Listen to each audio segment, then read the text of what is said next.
ইসরায়েলের প্রধানমন্ত্রী Benjamin Netanyahu ঘোষণা করেছেন, আমাদের দৃষ্টি এখন ইরানের উপর নিবদ্ধ। এই ঘোষণার কিছুক্ষণ পরই খবর আসে, পারস্য উপসাগরে ইরান সম্পর্কিত একটি জাহাজে হামলা হয়েছে। কে হামলা চালিয়েছে তা এখনও স্পষ্ট নয়, তবে বিশ্লেষকরা বলছেন এমন ঘটনা ইসরায়েল আগেও করেছে, আর ইরানও তার জবাবে ইসরায়েলি ব্যবসায়ী জাহাজে পাল্টা আক্রমণ চালিয়েছে। তাই এবারও দুই দেশের মধ্যে নতুন সংঘাতের আশঙ্কা বাড়ছে।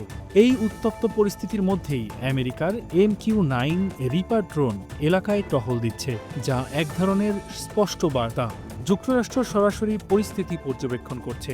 অন্যদিকে গাজায় নতুন করে আলোচনায় এসেছে অপরাধী গোষ্ঠীর নেতা ইয়াসের আবু শাবাব। সে দাবি করে মানবিক সহায়তার কনভয়কে নিরাপত্তা দিচ্ছে তারা, কিন্তু স্থানীয় সূত্র জানায় এই গোষ্ঠী বহুবার ত্রাণ লুট করে তা কয়েকগুণ দামে বিক্রি করেছে।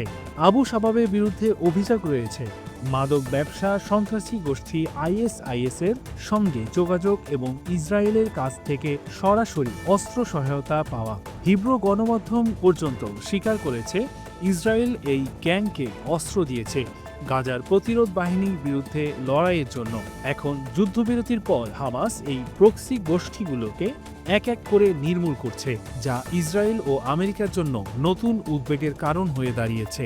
কারণ এই মুনাফেক বাহিনী ছিল তাদের ছায়াযুদ্ধের হাতিয়ার। বিশ্লেষকরা বলছেন গাজা, তেল আবিব ও তেহরানের মাঝে এখন নতুন এক সংঘর্ষের ঘূর্ণিঝড় তৈরি হচ্ছে।